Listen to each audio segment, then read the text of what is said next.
Señor, le damos gracias al Señor por el honroso privilegio de poder estar reunidos en esta casa, ¿verdad? Bendecimos a cada uno de ustedes, mis amados. Bendecimos, ¿verdad?, al Señor Dios Todopoderoso, a nuestro Dios Jesucristo de Nazaret y al bendito Santo Espíritu de Dios, que no nos ha abandonado, ha estado con nosotros en todo momento, ¿verdad? Nuestro Dios es nuestra cobertura, ¿verdad? Sobre todo, el Espíritu Santo de Dios que el Señor nos ha dejado es nuestra cobertura, ¿verdad? Pero a la distancia también bendecimos a nuestro apóstol Sergio Enríquez, Amén, quien es nuestra cobertura tanto de los apóstoles, profetas, evangelistas, pastores y maestros. Aleluya. Y de toda la red ministerial, ¿verdad? ¿Verdad? Y también tengo el honroso privilegio de tener con nosotros a nuestro pastor Jonathan y su amada esposa, su amada parte de la congregación, ¿verdad? Que gracias por venir a cada uno de ustedes, hermanos, amigos, ¿verdad? Sean bienvenidos. También le damos la bienvenida a nuestro apóstol, ¿verdad?, que hoy nos visita desde San Francisco, California, el apóstol Fernando Campos, quien a su vez, si ustedes nunca han oído de él, tal vez han oído la música de su hija, amada hija Génesis Campos, ¿verdad? Lo tenemos aquí en esta tarde con nosotros. Puede pasar, mi amado, puede tomar su lugar sin más preámbulos. Bendito sea Dios, aleluya. Gracias. Glorioso Gloria a Dios. es nuestro Señor Jesucristo. Aleluya. Bendito sea Gloria a Dios. Dios. Que el Señor lo use, apóstol. Gracias, papito. Dios te bendiga. Yo creo que hasta puede conectarse allá, yo creo allá. ¿Cómo me conecto acá? Igual, de la misma manera. Vamos a ver, permítame un momentito, hermano amado. Ahí está, Cristal dice. Sí, así. ¿Ya se ve? Sí. Aleluya. Pueden descender, Bueno, mis amados. le agradezco mucho la invitación y el tiempo para poder estar aquí con ustedes. Vamos a ponernos de pie y vamos a darle gracias al Señor. Déjeme ver, solamente estoy aquí haciendo unas cositas para que todo salga bien, ¿verdad? Gloria a Dios. Ya se ve ahí. Bueno, primero que todo le agradezco mucho a su pastor y a su pastora que me han invitado para poder venir a compartir la palabra. Quiero decirle que es la primera vez que veo a una mexicana salvadoreña. Es la mexicana más salvadoreña que he visto, ¿verdad? Hasta para cantar, hasta para poder enseñar la palabra, dice, ¿no? Eso se llama ser uno una sola carne, bendito sea el Señor, ¿verdad? Bueno, vamos a cerrar nuestros ojitos, vamos a darle gracias al Señor por su misericordia y vamos a entrar de lleno en el desarrollo de la palabra. Padre que estás en el cielo, te damos gracias, Señor, bendecimos esta noche maravillosa, Padre, que nos has permitido venir hasta este lugar para poder bendecir a tu pueblo. Te suplicamos, papito, que nos ayudes para la impartición de la palabra, que todos podamos salir edificados, consolados, guiados, y que podamos llevar una palabra marcada en nuestro corazón a nuestras casas. Te suplicamos también, Padre bendito, que nos enseñes, por medio de tu Santo Espíritu, la altura, la profundidad, la anchura, la longitud, Señor, de este precioso evangelio, y que permitas, Padre, que seamos transformados y llevados a la estatura del varón perfecto. Bendecimos esta casa espiritual, te damos gracias porque nos han abierto las puertas. Venimos, Señor, en delegación por el apóstol Sergio Enríquez a colocar una bandera apostólica en este lugar. Y te damos gracias, Señor, por todas tus bendiciones. Amén y amén. Den un fuerte aplauso al Rey de la Gloria. Puede sentarse, mi amado hermano. Bueno, usted sabe que cada año, por la misericordia de Dios, el Señor le reveló hace mucho tiempo a nuestro apóstol general el hecho de poder hacer proclamas. A mí me tocó la dicha de estar desde la primera proclama hasta la que llevamos. Y bendito sea el Señor, cada año han sido años extraordinarios. Por ejemplo, yo me pude dar cuenta de que a pesar de que cada proclama es algo muy positivo que nos declaran, Eso no implica que el año no va a tener problemas. Y eso implica que el año no va a ser maravillosamente bueno, entre comillas. Porque dice que para los que aman a Dios, todas las cosas, aunque parezcan malas, nos ayudan a bien. Pero lógicamente eso, para entenderlo, se necesita madurez. Y a raíz de cada uno de los años que yo fui viviendo, me di dando cuenta que cada año lleva algo muy positivo y también algo negativo. No quiero potencializar lo negativo, pero este es el año del deleite. Pero yo no sé si usted realmente se ha deleitado este año o se lo ha llevado el río. Pero fíjese que cuando uno dice el año del deleite, uno dice, wow, este año sí me voy a ir a Aruba, a Curazao, con mi coco y voy a estar asoleándome todo el año. No, ese no es el año del deleite, sino que el año del deleite implica que tú tienes que aprender a deleitarte, aun y cuando las cosas salgan mal. Estaba yo pidiéndole al Señor ahí sentado y yo me di cuenta de algo importante de esta iglesia, que no entiendo por qué, pero ustedes tal vez me pueden ayudar a entenderlo. Pero el Señor me dijo que esta iglesia estaba ligada a la palabra el renuevo, ¿verdad? Y esa palabra es bien interesante porque ese es el nombre, uno de los nombres que usa nuestro Señor Jesucristo. Yo soy el renuevo. Pero el renuevo es algo impresionante porque de hecho hay el año del renuevo. Y cuando yo recibí eso de parte del Señor, estando ahí sentado, dije, Padre bendito, me recuerdo de ese año, ¿verdad? Porque ese es el año que pensé que me iba a morir. Fíjese que me empezó a agarrar, tengo un problema en el cuello y me empezó a agarrar un dolor en todo el cuerpo y los doctores no daban que era lo que tenía. Y entonces estaba en el año del renuevo. Curiosamente en el año 2005 yo recibí un sueño de parte de Dios y el Señor me mostró su trono. Se abrió el cielo y vi el trono del Señor y yo estaba predicando en un parque, en un lugar X, que no sabía cuál era, pero me di cuenta, tan fuerte fue el sueño que me quedó grabado. Bueno, pasaron los años y los años, y a mí nunca se me olvidó ese sueño, ni se me va a olvidar, porque fue un sueño que marcó mi vida. 2005, llegó el 2019, el año del renuevo, y estaba yo con ese gran dolor, y estaba casi que muriéndome.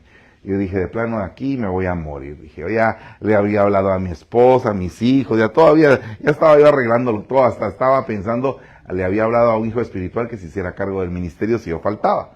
Incluso le mandé a decir al apóstol, si a mí me pasa algo, pues esto es lo que se va a hacer y todo, para que todo quede en orden, ¿verdad? Y estaba en esa situación cuando en el año del renuevo, me invitaron a una iglesia, fui a la preproclama, me quedé unos días allá. Sabía yo el año que venía, que era el año 2020, pero estábamos en el 19, que era el año del renuevo. Yo dije, el renuevo, pues para mí de plano el renuevo va a ser celestial, porque voy a estar en la patria celestial, ¿verdad? Y resulta que me invitaron, estando en la preproclama, se acercó un pastor que es amigo mío, me dijo, mira, quiero que vayas a la iglesia a predicar. Le dije, está bueno. Y me fui, y qué si me perdí. Y cuando me perdí con el GPS, imagínense, llegué al parque del lugar. Y cuando llegué al parque del lugar, era exactamente el lugar donde yo había estado en el año 2005. Con más razón dije, de plano me voy a morir. Porque recibí de parte del Señor, como quien dice, llegaste al final de la carrera.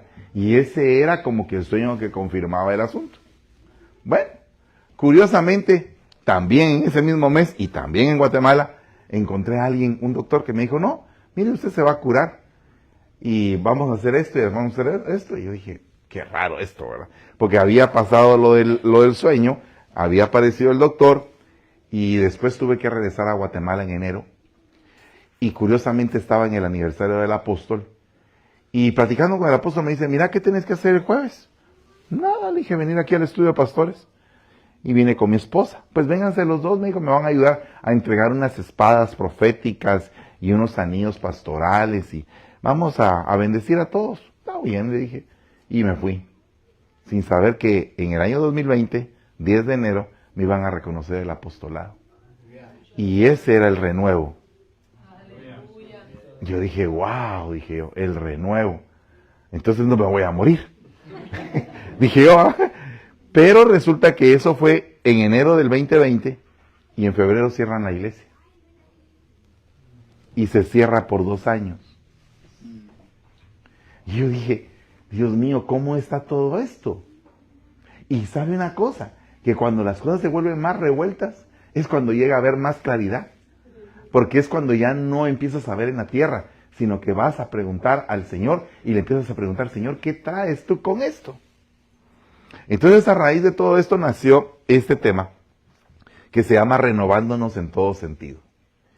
Y yo creo que usted se tiene que renovar porque proféticamente estoy seguro que esta iglesia está ligada a un renuevo. Amén. Y yo creo que usted se tiene que levantar a un nivel diferente, a una dimensión distinta. Entonces fíjese que dice acá, este es uno de los versículos que a mí más me impactan de la Biblia, y dice, yo sé los planes que tengo para ustedes, planes de bienestar y no de calamidad, para darles un futuro y una esperanza. Entonces eso es lo que yo quiero traerles el día de hoy, de parte del Señor, decirles que aunque tu vida se vea revuelta, aunque tu vida esté confusa o no tengas una claridad totalmente de todo lo que puede pasar más adelante, debes de estar segura y seguro de que Dios tiene planes. Y esos planes no son para hacerte ningún daño, sino que son para darte un futuro y una esperanza. Amén. Así estés en la orilla del precipicio, así en algún momento te han dado una nota de desahucio, así las cosas se han cerrado totalmente hacia tus ojos, el Señor siempre tiene una luz. Y esa luz te la va a enseñar en el momento indicado. Amén. Bueno, tomando en cuenta eso, la situación confusa a veces nos lleva a estar limitados en nuestros pensamientos. Y una de las cosas que yo puedo ver es que en la Biblia aparecen 3 palabras que son muy necesarias para cambiar la vida de todo cristiano. Unción, decisión y convicción. Fíjese, unción, decisión y convicción. Usted fue ungido, pero sobre ese ungimiento que le hicieron, que tal vez derramaron aceite sobre su cabeza, se derramó el Espíritu Santo sobre su cabeza, tuvo la habilitación del bautismo, recibió un don de parte del Espíritu para usted trabajar ese don. Lo que usted haya recibido de parte de Dios, cualquier tipo de habilitación. Yo no he recibido ninguna habilitación, pues yo lo habilito en el nombre de Jesús para que usted reciba y reciba algo grande de parte de Dios. Amén. Bueno, entonces usted ya tiene la unción, ya tiene la habilitación, usted tiene que tomar decisiones. Por ejemplo, Ruth tuvo la habilitación porque dijo, mi suegra se va a Belén y va a cambiar la dimensión. Porque fíjese que esta mujer llamada Noemí se había amargado y le estaba echando la culpa a Dios del problema que tenía. Pero realmente nadie la mandó a que se saliera de Belén. Ni a ella, ni a su marido, ni a sus hijos. Nadie los mandó. Tomaron la decisión de salir de Belén, que significa la casa del pan, e irse a Moab, que significa la casa del deseo. Entonces, ahí en la casa del deseo, ¿qué prosperidad iban a tener? Se muere el hombre, se mueren sus 2 hijos y la mujer se queda viuda, se queda sin hijos y se siente amargada. Entonces ella dice, bueno, voy a volver a mi pueblo, voy a volver a la casa del pan. Pero cuando vuelve, ella dice, estoy amargada, soy Mara, ya no soy Noemí. Porque Noemí es el femenino de Noé. Y Noé significa reposo. Noemí significa reposo, significa placentera, significa una mujer agradable. Pero la mujer estaba amargada. Y sin embargo, Ruth dice, voy a tomar la decisión de irme a una dimensión espiritual diferente. Fíjese que cada una de las iglesias tiene atmósferas espirituales diferentes. De una ciudad a otra, de una esquina a otra esquina, de un local a otro local, hay una dimensión diferente. De que tú te mudes de una casa a otra casa, hay una dimensión diferente. Por eso es que tú tienes que reconocer el lugar donde Dios te está colocando, porque hay una cartografía espiritual, hay lugares, territorios donde la situación está bien delicada y lugares y territorios donde hay vía para poder hacer tantas cosas. Acabábamos de venir acá y me estaba diciendo el pastor Johnny que había una ciudad donde ya todas las iglesias estaban ya definidas y ya no cabe ninguna otra iglesia ni le dan permiso a ninguna otra iglesia a que esté ahí. Ese es un lugar hostil. Es una dimensión donde la situación contra la iglesia es terrible. Entonces hay dimensiones, hay lugares. Y entonces resulta que Ruth decidió seguir a Noemí a la casa de pan. Y toda la vida, a raíz de esa decisión, le cambió.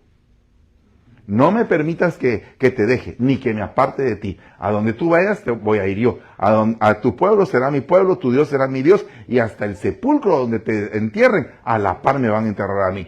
Una decisión en 7 partes que hicieron que la vida de Ruth cambiara y también la vida de Noemí. Amén. De hecho, de ahí sale el rey David, ¿verdad? De esa decisión. Entonces, imagínense usted lo tremendo que es una decisión. Y entonces ahora vamos a Abraham. Abraham era una persona que estaba estéril. Era una persona que ya era vieja. Era una persona que, según lo que dice la Biblia, ya no tenía virilidad. No tenía la capacidad como hombre de poder fecundar a su mujer. Y su mujer también estaba vieja, estaba ya sin su periodo, no tenía la capacidad de tener hijos.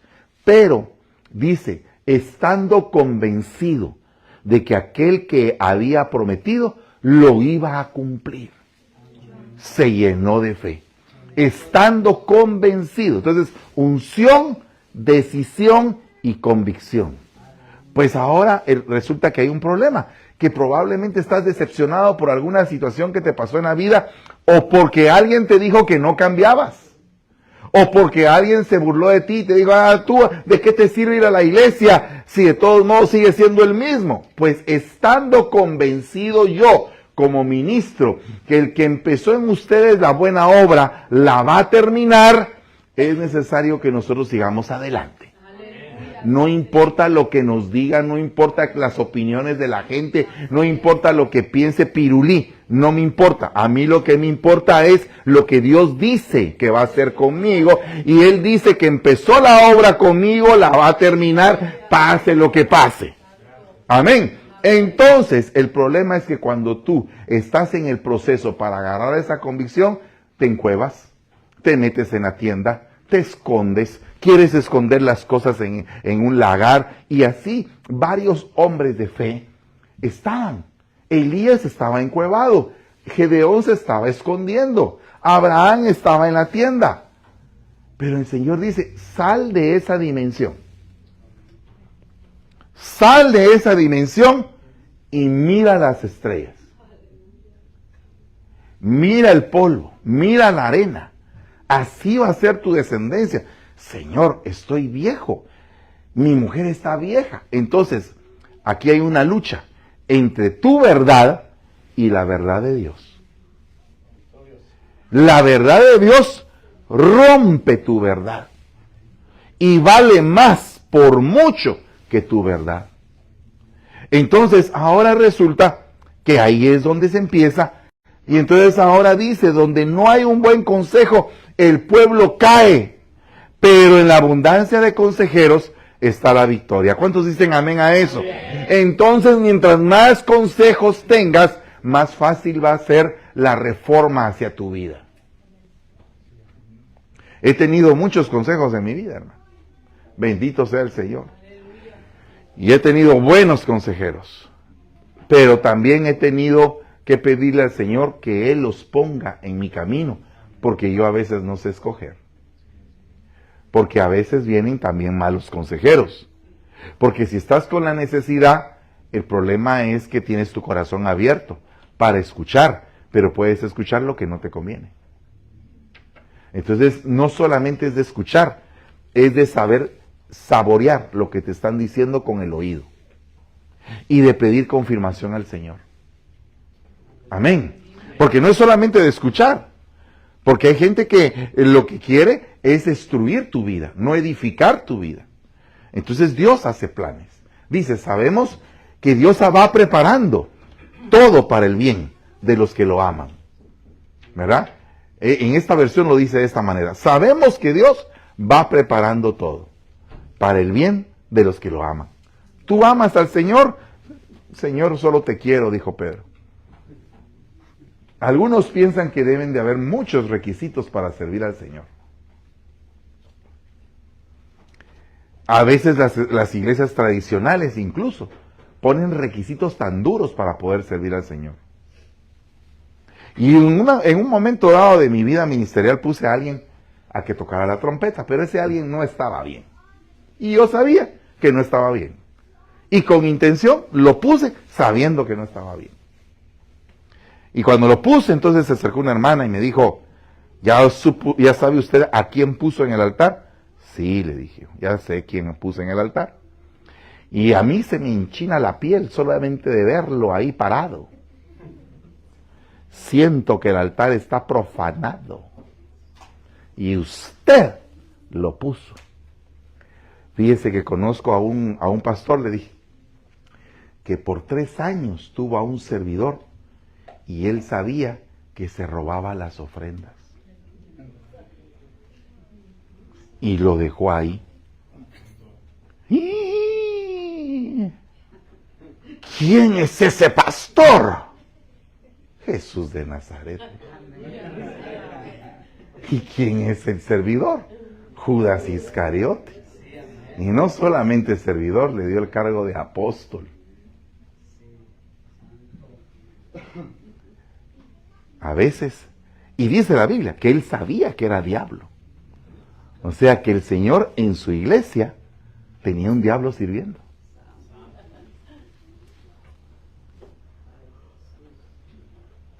Delicado, ¿verdad? ¿Por qué? ¿Por qué es que él lo tenía sirviendo? Le dio la oportunidad también a él. Porque la iglesia tradicional, la iglesia religiosa, valida el pecado e invalida al pecador. La iglesia espiritual valida al pecador e invalida el pecado. Entonces, ¿nosotros qué tenemos que hacer? ¿No es esto un hospital acaso? ¿No en un hospital llegan enfermos? Imagínese usted un tremendo hospital bien nuevo, tan lindo como, mire qué lindo este hospital, hermano. Qué hermoso está este hospital, mire, se ve la excelencia. Mire, la iglesia del pastor Johnny, qué linda la iglesia. Todas las iglesias bien bonitas y hospitales bien terminados y sin enfermos. Entonces, ¿para qué nos sirve el hospital si no hay ni un solo enfermo? Cerremos el hospital. Pero la iglesia es un lugar de enfermos, ¿verdad? ¿Qué es lo que usted va a ver a un grupo de alcohólicos anónimos? Un montón de bolos que quieren dejar de chupar, ¿verdad? ¿O no? ¿Verdad que sí? Y fíjese que yo, cuando llegué a San Francisco, tenía una mentalidad muy cerrada con respecto a los alcohólicos anónimos. Y de los alcohólicos anónimos, eso es una enseñanza programada, que aquí, que allá, ¿verdad? Solo curan el alcohol, pero no quitan esto, no quitan lo otro. Yo, en mi mente muy religiosa. ¿Y sabe qué me pasó? Que las primeras 5 almas que llegaron, alcohólicos anónimos. 2 alcohólicos anónimos y sus esposas. Y una viejita. Esas fueron las primeras 5 almas de la iglesia. Uno de ellos está todavía conmigo, el otro se cambió de lugar y también lo quiero mucho, su esposa también. Son personas muy amadas, que nunca se me va a olvidar que ellos me apoyaron cuando no había nada. Pero no solamente eso. El que está conmigo me decía, porque llegaron, aparte de ellos, llegaron evangélicos de otras iglesias a la iglesia. Y cuando yo me fui a Guatemala a arreglar algunas cosas de migración, me llamó el alcohólico anónimo y me dijo, mira vos, aquí se te están yendo todas las ovejas. Pero nosotros no nos vamos a ir vos. Nosotros aquí nos quedamos. Y cuando regresé, de los 14 que tenía, 9 se habían ido, solo ellos se quedaron.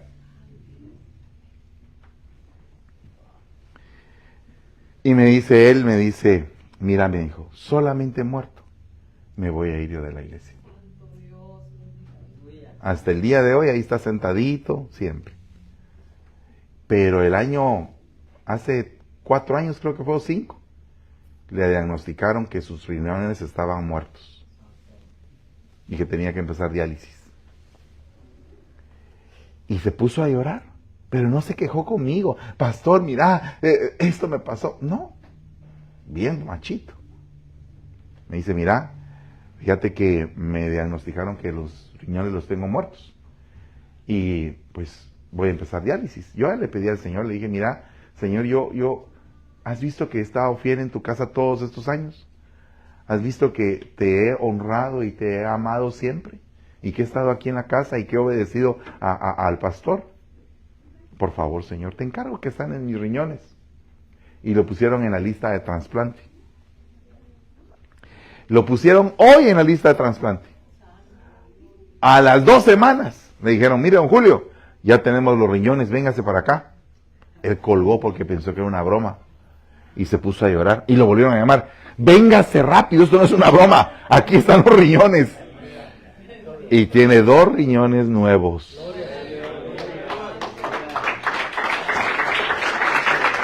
Ese paquete. Y ahí está, sano, tranquilo y compatible es usted. Y le digo yo, saber los riñones de quién te pondrían, porque ahora sos más bueno que antes, le digo.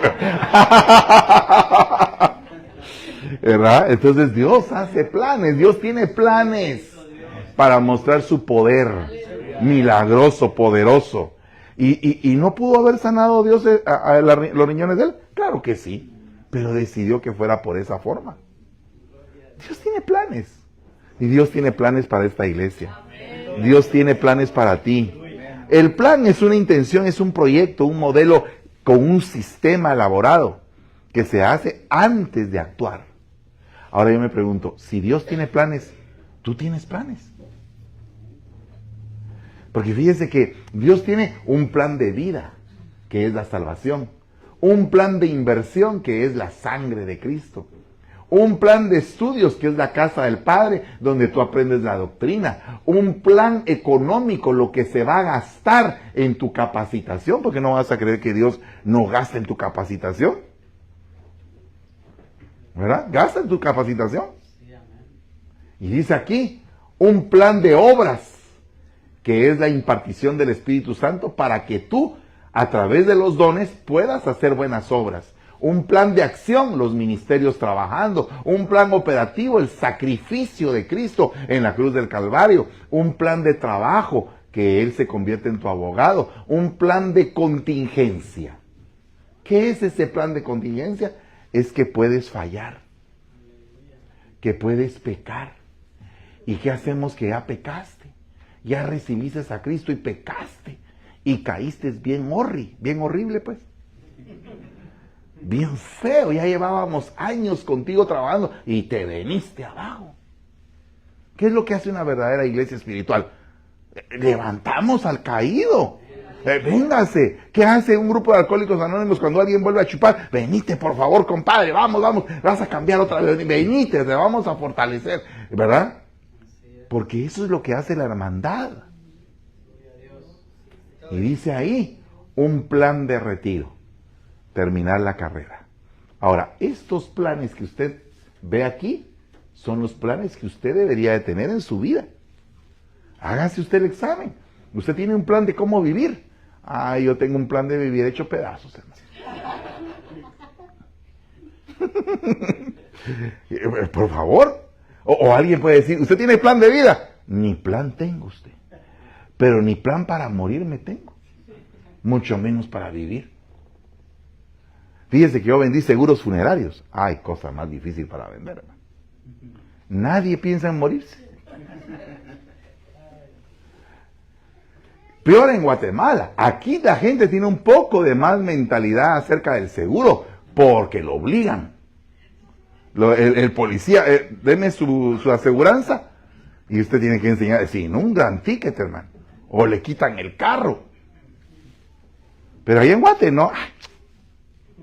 Se vive como se vive. No. Tienes que tener un seguro. Bueno, plan de vida. ¿Qué estás invirtiendo? No qué estás gastando.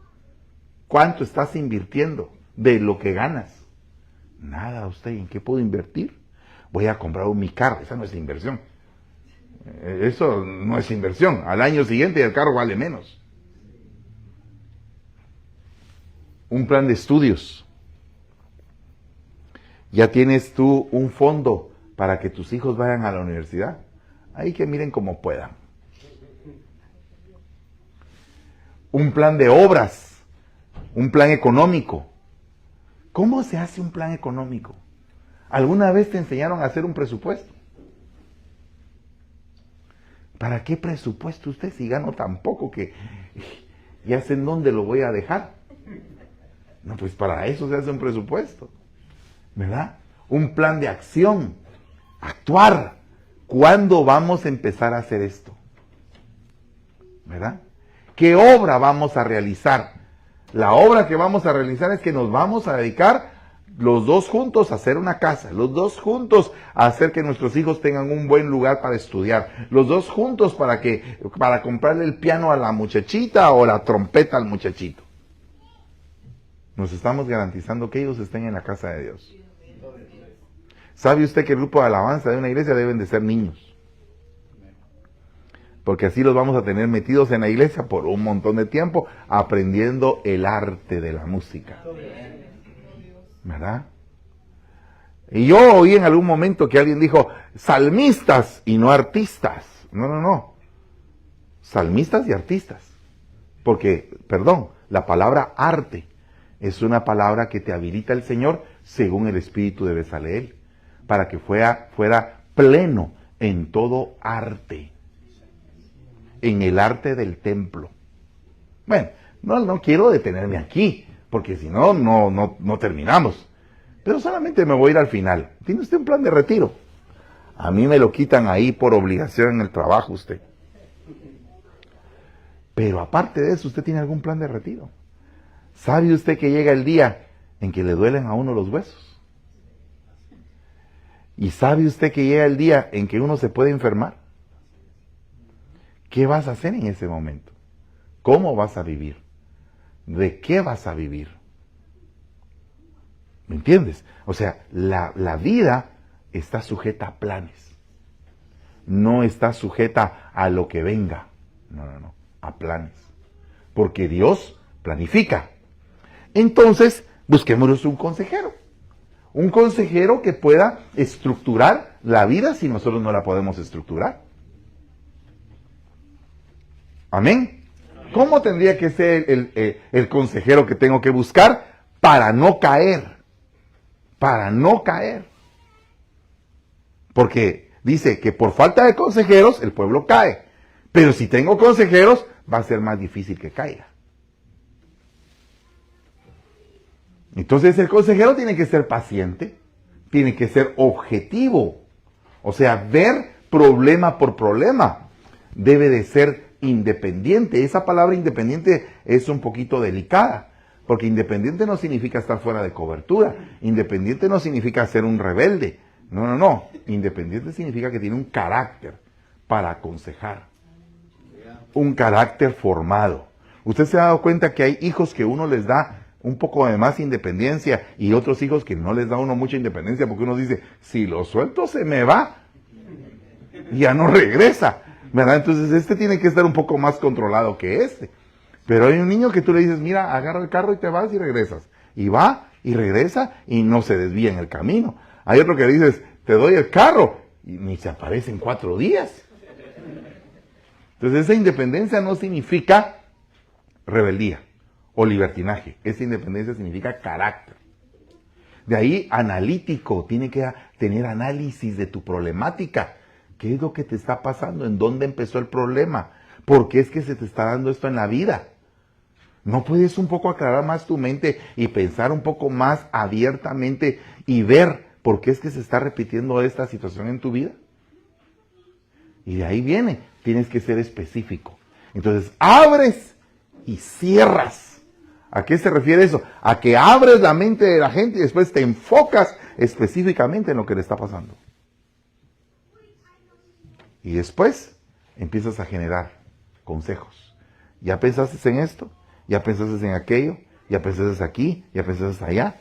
¿Cómo puedes cambiar aquello? ¿Cómo puedes cambiar esto? Entonces sales con ideas nuevas. Sales con frescura en tu corazón, con una respuesta en tu alma, para saber que la vida no va a dejar de tener problemas. Un pastor un día me dijo que, en paz descanse, un amigo mío, me dijo, mira Fernando, es imposible que deje de haber problemas. Eso es lo que dice la Biblia. Así que mejor vayámonos acostumbrando. a resolverlos. Amén. Vaya. Entonces ahora resulta que está esta iglesia. Este es tu lugar de combate, tu lugar de estrategia. Porque ahorita tienes una hora para poder escuchar la palabra y después aplicar esa hora a la calle. Te aseguro que mañana vas a amanecer con más esperanza. Te aseguro que mañana vas a tener algunas armas para ir a combatir en el problema que estás atendiendo. Si yo te digo, dice el Señor que tienes un problema, no es que sea profeta, es que todos tenemos problemas. Pero resulta que tienes 7 renuevos para la iglesia. Tiene que haber un renuevo espiritual continuo. Nuevas son sus misericordias cada mañana. Nueva es la impartición del día de hoy. Mañana vendrá otra impartición y pasado vendrá otra dependiendo de lo que Dios trae. O sea que la iglesia continuamente tiene que tener un renuevo espiritual. De ahí tiene que haber un renuevo sentimental. Ni modo que la gente va a seguir igual en su alma, en sus pasiones, en sus deseos sentimentales siempre. Tiene que mejorar sus sentimientos. El egoísta tiene que dejar de ser egoísta. El celoso tiene que dejar de ser celoso. El orgulloso se tiene que humillar. El que está totalmente humillado y acomplejado tiene que subir su nivel de autoestima. Y así tiene que haber un renuevo sentimental. Tiene que haber un renuevo corporal porque tienes que llegar a entender en que tu cuerpo es templo y morada del Espíritu y lo tienes que cuidar, ¿verdad? Pero no solamente eso, el mismo cuerpo llamado iglesia tiene que mejorar. Porque mira, hermano, cuando uno está creciendo, yo empecé en un lugar que era la 4ª parte de esto. Así. Era un cuarto aquí. Acaba la 4ª parte. Y llegué a un momento en que tenía que meter 40 personas ahí en ese pedacito. Era un sauna, hermano. Pero ¿sabe una cosa? No quería yo cambiar. Hasta que me tuvieron que sacar de ahí. Y fíjese que algo que me he dado cuenta es que algunos dicen, usted tiene capacidad de cambio, me dicen algunos. Usted se acopla, se moldea. ¡Ja! Cállese, le dije, la lección para cambiar es que en todos los lugares donde ya tenía terminado me echaban a la policía. Y ya cuando llegaba la policía era la que me decía a mí, ya es hora de cambiar. Y con la policía ahí, con el ruido, con los vecinos, fui cambiando y cambiando y cambiando. En 20 años, 22 años que llevo, he cambiado de local 17 veces. Pero en ese lapso de 17 veces hemos sembrado 52 iglesias. Entonces digo yo, Señor, en San Francisco no hay local. Y a veces la gente llega, cuando llega a Ebenecer San Francisco, a hacer una super iglesiona. No, somos bien pequeños. Pero hemos sembrado y sembrado y sembrado iglesias. Porque tuve que entender que el cuerpo que Dios me tocó a pastorear es un cuerpo fértil. Pero que no podemos estar todos los fértiles metidos en el mismo lugar. Porque ya no cabemos. Entonces tenemos que mandar y mandar y mandar y mandar y mandar. Y mandamos y mandamos. Hace poco tuvimos algo que enfrentar en la iglesia. Y alguna persona pesimista me dijo, ahora sí, hermano, ahora sí ya la cosa se va a acabar. No, le dije. Vas a ver que dentro de poco tiempo va a estar otra vez lleno, porque eso fue lo que dijo el Señor.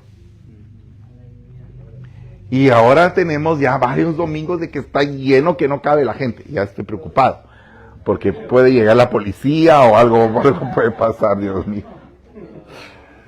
Pero cada vez que hay un crecimiento, siempre que hay un crecimiento, hay cosas que se rompen. Vea usted en la Biblia, cada vez que hay un crecimiento, hay algo que se rompe. Había una gran cantidad de peces, las redes se estaban rompiendo.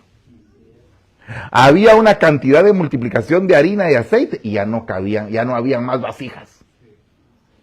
Entonces siempre que tú llegas a un tope, debes saber que hay un sismo que hace que tú brinques al siguiente escalón. Amén. Eso es señal. Tienes que entender el cuerpo de Cristo. De ahí tiene que haber un renuevo ministerial. ¿Qué significa? ¿Que nos van a cambiar de pastores? No. Significa que el pastor tiene que subir a otra dimensión. Porque en medio de las pruebas, uno como pastor también es pulido, hermano. Uno es pulido. Creo que primero es uno pulido antes que el pueblo. Pero cada vez que hay una poda, mire, la primera poda que yo tuve, dije, ay, cómo me dolió. Ya íbamos bonitos y ¡paz! Una poda. Cortaron las ramas y se quedó el árbol así, todo. ¿Verdad? Porque fíjese que el año de la canción, cuando dice la Biblia 2003, ese es el año que a mí me desplumaron, hermano. Estaba yo en lo mejor cuando empezaron los dolores de parto de llamamiento. Y me mandaron para San Francisco. Dios mío, qué desplumado. Estaba cómodo en mi país, tenía un buen trabajo en mi país, mi esposa tenía un buen trabajo, todos estábamos bien, no teníamos necesidades económicas, pero me desplumaron. Y cuando me desplumaron, invité a mi pastor a almorzar y le dije, perdí mi trabajo, padre. Ah, qué bueno, me dijo. Te vas a Canadá de pastor. Y mi esposa se puso pálida. La hermana Leti agarró de la mano a mi esposa y me dijo, tranquila, mamita, le va a ir bien. Y yo ya listo, dije, compré mi boleto, fui a la embajada, me dieron mi visa y ya estaba todo listo. Cuando de pronto fui a la oficina y me dicen, ya pusieron a otro pastor. Y sentí que, o sea, ya se me había abierto la tierra una vez, se me volvió a abrir otra vez, hermano. Y me quedé sin trabajo, hermano. Durante 8 meses me quedé sin trabajo. Y en eso ya había pasado una serie de entrevistas para una nueva empresa, una empresa de Carlos Slim, que había llegado a Guatemala. Un trabajo de gerente. Iba a ganar bien. Y estaba a punto de la última entrevista cuando la hermana que estaba trabajando en la casa, que hacía la limpieza en la casa, empezó a pegar de gritos en el baño, en el patio, diciendo, siervo mío, dice el Señor, siervo mío, dice, a profetizar en el patio sin saber que yo estaba atendiendo la llamada de la entrevista final. No me hagas miserable, dice el Señor, yo pagaré lo justo. Me entró un miedo, hermano. Así desplumado le dije a la señorita, fíjese que ya no voy a ir a la entrevista con el licenciado. ¿Y por qué? Pues porque tengo un llamado de parte de Dios. Está bien. Y pongo, me colgó el teléfono. Cuando me colgó el teléfono dije, que esa profecía sea tuya, Padre. Que no sea una invención de la hermana, porque entonces estoy sin trabajo. Y me lanzaron a San Francisco, en medio de unos tunazos horribles. ¿Por qué le estoy contando esto? Porque tiene que haber un renuevo ministerial. Tiene que haber un renuevo congregacional. ¿Qué es un renuevo congregacional? Ese cómo duele, hermano. Que tienen que estar los que tienen que estar. Y los que no tienen que estar, no tienen que estar. Y a veces uno quiere que todos estén. Hasta los que no tienen que estar. ¡Wow! ¿Ustedes también me van a abandonar? Dijo el Señor Jesús. ¿Cómo te vamos a abandonar? ¿En dónde encontraremos las palabras que tienen la vida eterna? Contestó Pedro. O sea, que si al Señor lo abandonaban, ¿quién es usted o quién soy yo para que no nos abandone?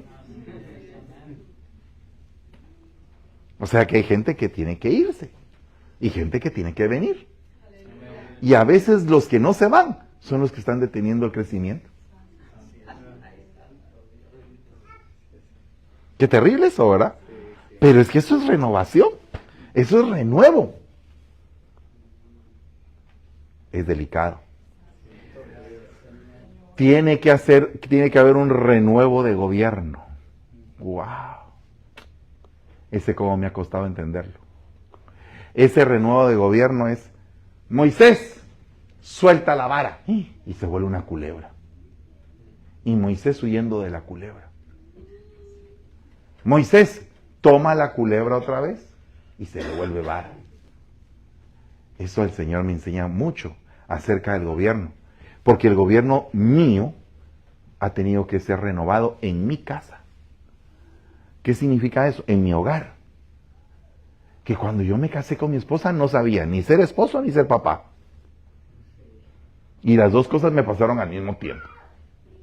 Al año de que nos casamos, menos del año, porque nos casamos en diciembre y ya la nena, ya de la luna de miel, mi esposa venía embarazada. Dios mío. Entonces, aprendiz de esposo y aprendiz de padre. ¿Quién te enseñó a ser papá? Entonces estás afligido porque te tocó hacer algo que nunca habías hecho. Y en el pastorado pasa lo mismo. Soy el pastor. Y a mí me ha pasado a veces, soy el pastor y no vienen las ovejas. ¿O no? ¿No pasa eso? Que a veces uno dice, he preparado un gran tema, Señor. Que venga todo tu pueblo. Aleluya. Y ese día no aparece nadie. Usted. Te están puliendo el gobierno.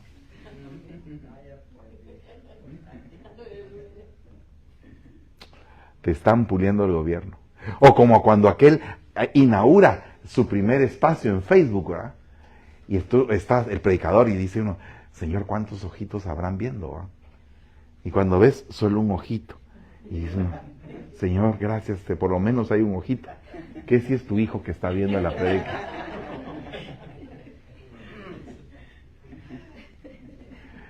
Y no te das cuenta que estás formando a la persona que va a ser tu ayudante más adelante. Que va a ser tu brazo derecho, que no te va a abandonar tan fácilmente porque eres su padre, porque te ha visto los sacrificios, porque ha estado contigo en los momentos más difíciles. Tiene que haber un renuevo tecnológico en la iglesia. Esa pantalla, hermano, esa es del diablo. No, esa la compramos aquí en la iglesia, tenemos la factura. Nada de que es del diablo. ¿Verdad? Pero siempre hay alguien que quiere decir algo. ¿Cuántos se apuntan para los renuevos? ¿Qué necesita una iglesia? Por favor, les suplico que me digan cuánto llevo de tiempo, porque yo cuando agarro y aquí se vuelve vigilia, hermano. ¿Qué es lo que necesita una iglesia? Un predicador que pegue de gritos y que despeine y todo, y que al final la gente no aprendió mayor cosa. O alguien que realmente explique la palabra. ¿Qué es lo que te hace realmente crecer? Que alguien te explique la palabra. ¿Qué dijo el eunuco? ¿Cómo voy a entender yo lo que estoy leyendo si no hay quien me explique? Entonces es más efectiva una prédica, una enseñanza que una prédica. Porque la enseñanza te capacita, ¿verdad? Y la capacitación te motiva, pero la motivación no te capacita. Te alegra por un ratito. ¡Ay! ¡Wow! Este predicador sí que es tremendo.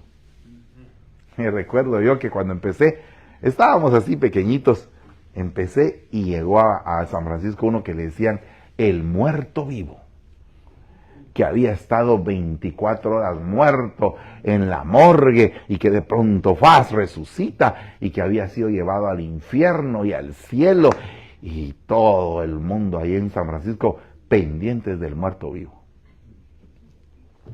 Entonces unas ovejitas que yo tenía, hermano pastor, usted debería traer al muerto a que venga a predicar. Ese hermano, ¿cómo lo usa el Señor? Tráigase al muerto, hermano. Mire, nos va a edificar la iglesia.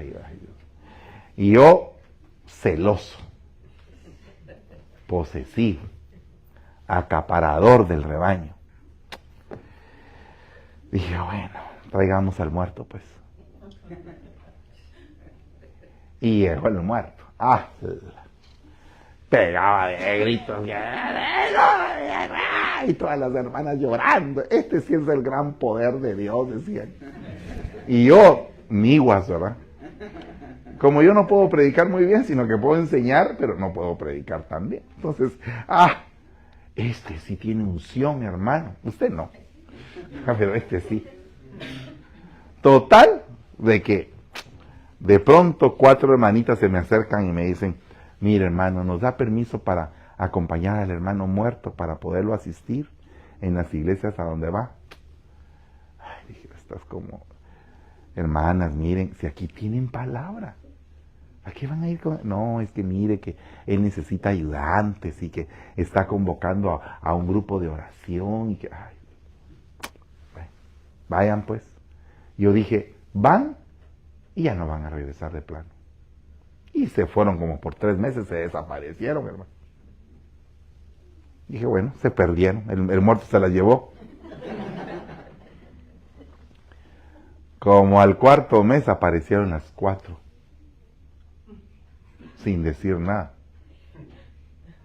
Entonces yo le pregunté a una hermana, le dije, ¿y por qué vinieron así?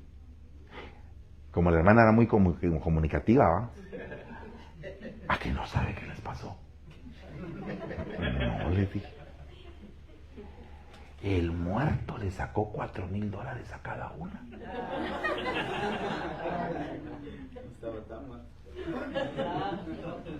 Entonces con más ganas dije yo, tienes nombre de que vives, pero estás muerto, fue la predicación.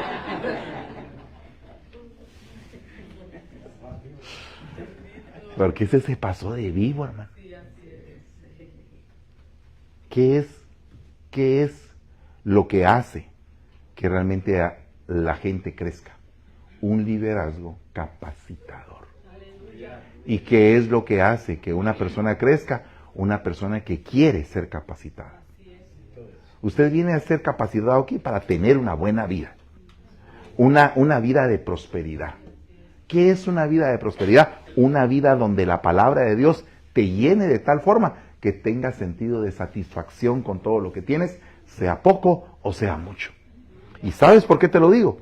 Porque Pablo dijo, he aprendido el secreto de estar saciado. He aprendido a estar satisfecho cualquiera que sea mi situación. Esa es una capacitación de parte de Dios. ¿Qué necesitas tú? Un ministerio que se mueva según los dones. Que pueda activar en ti los dones del Espíritu. ¿Y cuáles son esos usted? Porque algunos dicen, yo quiero que el Espíritu Santo caiga. Pero ¿qué pasa cuando el Espíritu Santo se derrama? ¿Qué es lo que tú le vas a solicitar? Bueno, hay 18 dones. ¿Cuál quiere? Si la iglesia se maneja según los dones del Espíritu, la iglesia empieza a crecer. ¿Y cuáles son? Bueno, les voy a decir algunos. El don de administración. ¿Cuántos tienen el don de administración? Ese lo necesitan algunos, ¿verdad? Administrarse, ¿verdad? ¿Cuántos tienen el don de sabiduría, de ciencia, de discernimiento de espíritus, el don de fe, el don de la enseñanza, el don de presidir? Hay niños que ya tienen el don de presidir. Son chiquititos, pero son bien mandones. Y tienen a todos los demás chiquitos ahí bajo su gobierno, en la iglesia. No, de verdad. Ya vienen para ser líderes, tienen el don de presidir. ¿Verdad? Yo conocí a unas pulgas ahí, porque yo fui servidor en el área de niños. ¡Ja! Unas pulgas que tenían un liderazgo, que Dios guarde.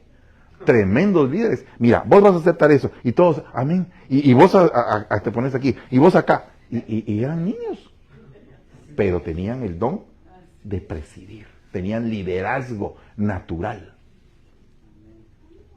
Entonces cuando la iglesia está llena de dones, ¡wow, hermano! Es una iglesia que, Dios mío, no la para nadie. Porque nosotros funcionamos según los dones del Espíritu. ¿Verdad? ¿Cuántos tienen el don de continencia, hermano? Para que fíjese que a veces el don de continencia se confunde. Porque solo la gente lo aborda para el área sexual. ¿Usted sabe cuál es el mejor ejercicio para adelgazar? Mire.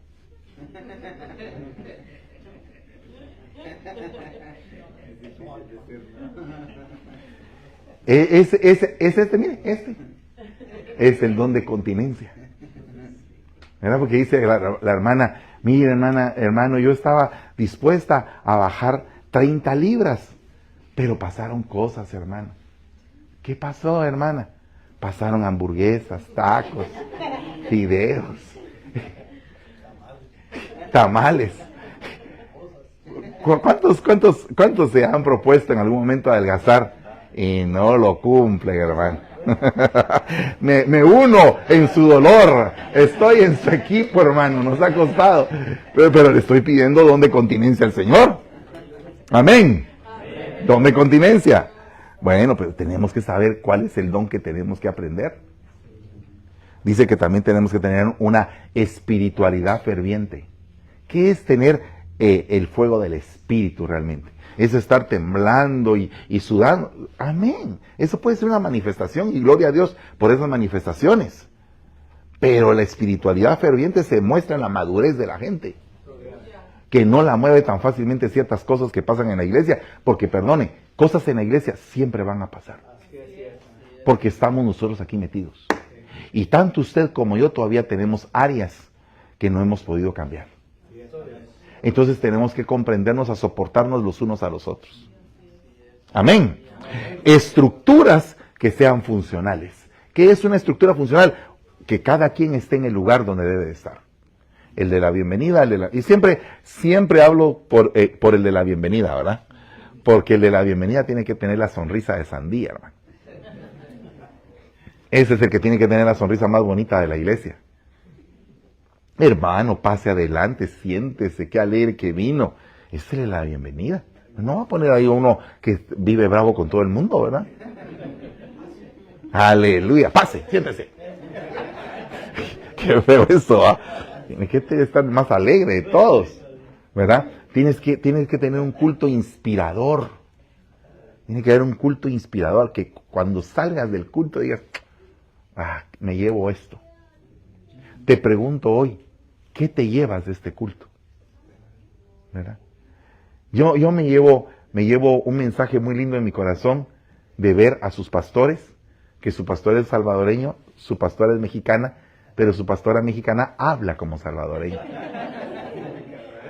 No, pero fíjese que eso posiblemente para algunos no sea tan inspirador, pero para mí sí, porque me hace ver la comunión que puede haber en una pareja, a tal punto que se pueden pegar rasgos. Eso es algo bien hermoso. Eso es algo muy hermoso, hermano, ¿verdad? Oiga, otra cosa, tenemos que tener discipulados integrales. ¿Puede abrir usted su casa para un discipulado? Mire, yo abrí mi casa para un discipulado y me llegó un hermano. Ese dormía a todos, hermano. El hermanito era aburrido. Aburrido para explicar, pero aburrido, hermano, pero aburrido.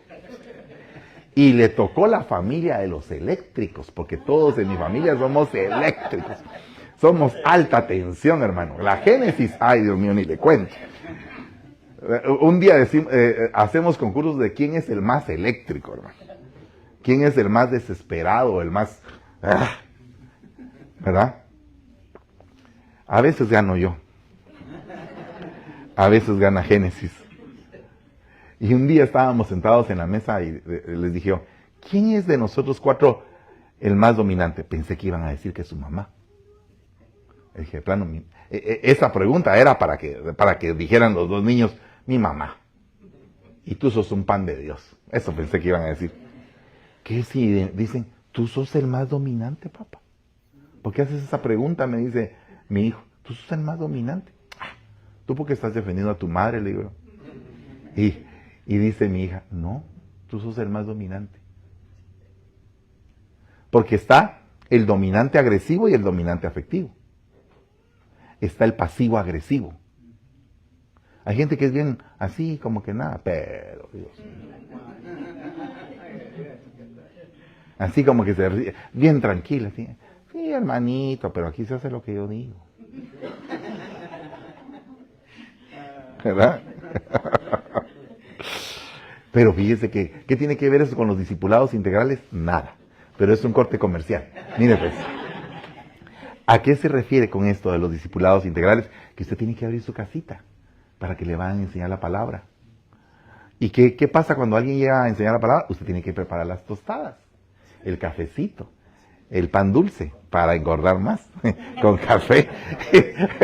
Y entonces se recibe la palabra con una cosa tan linda. Mire, yo cuando empecé la iglesia, una de las bases más importantes no fue el evangelismo, fue el discipulado. Iba de casa en casa, de casa en casa. Todos los días predicaba. Y me acostumbré a predicar todos los días. Y sigo hasta la fecha predicando todos los días. Solo que ahora ya no son discipulados, ahora son iglesias.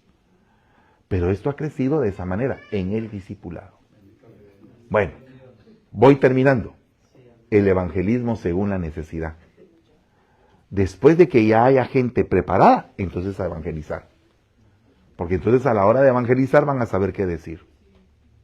Y por último, tenemos que tener buena relación afectiva, hermano.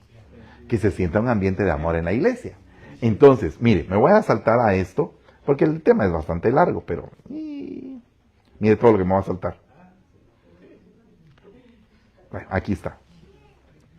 ¿Qué es una relación afectiva? La importancia que tiene el otro para mí. Eso es algo que dejó sembrado Jesús. ¿Cuál es la importancia que tiene la otra persona para mí? Porque el mandamiento es este: ama a Dios, ámate tú y ama a tu semejante. Entonces, ¿qué tienes que hacer? Los unos a los otros.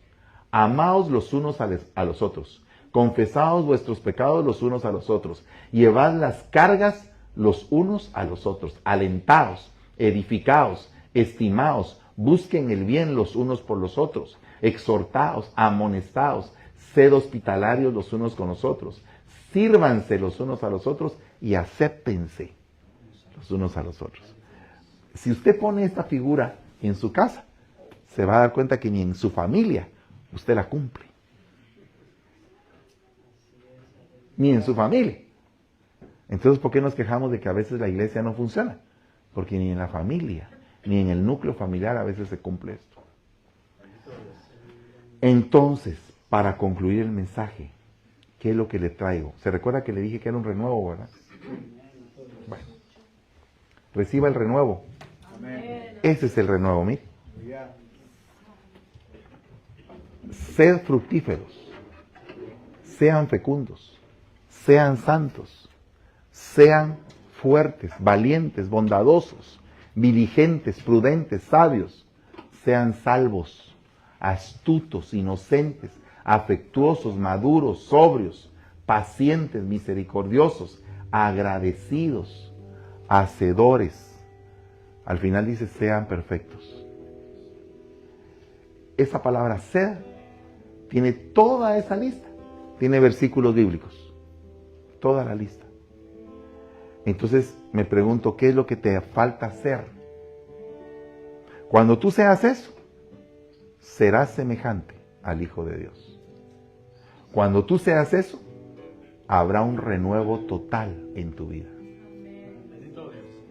Entonces, ¿qué es lo que nos falta? Nos falta mucho todavía. Ponte de pie, vamos a orar.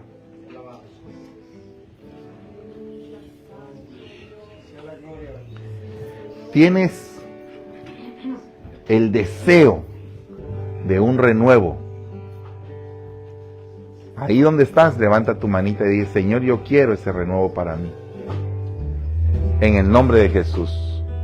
Padre, venimos, Señor, estableciendo una bandera apostólica en esta iglesia como delegado apostólico del apóstol Sergio Enríquez. Y venimos declarando, Señor, que bajo cobertura queremos crecer. Y venimos declarando sobre esta casa espiritual un renuevo. Acuérdate, dice el Señor, es el tiempo para ti de renovarte, de dejar atrás y de ver lo que tienes por delante, dice el Señor. Empieza a saber desechar para poder recibir. Empieza a tomar como basura cosas que no te edificaron en su tiempo. Y empieza a valorar lo que yo traigo para tu tiempo, dice el Señor. Para este tiempo. para que puedas alcanzar la sazón que vengo decretando hoy sobre tu vida, dice el Señor. Se rompe la estructura antigua y se establece una estructura nueva. En el nombre de Jesús se establece una porción, una dimensión diferente. No te asombres, dice el Señor, que a partir del día de hoy van a venir, y recibe a los que van a venir. En ambas iglesias, la profecía es para ambas iglesias que están aquí representadas, porque se renueva el ciclo. Terminaste una cosecha, para algunos no fue tan buena, para otros fue muy pequeña, pero ahora empieza una nueva siembra y vienen bendiciones y vienen ministraciones a tu vida diferentes, en el nombre de Jesús. Padre, te damos gracias por esta noche. Bendecimos tu palabra y esta comunión, y declaramos, Señor, un viento poderoso, un silbo apacible, en el nombre de Jesús. Gracias te damos, Señor. Aleluya.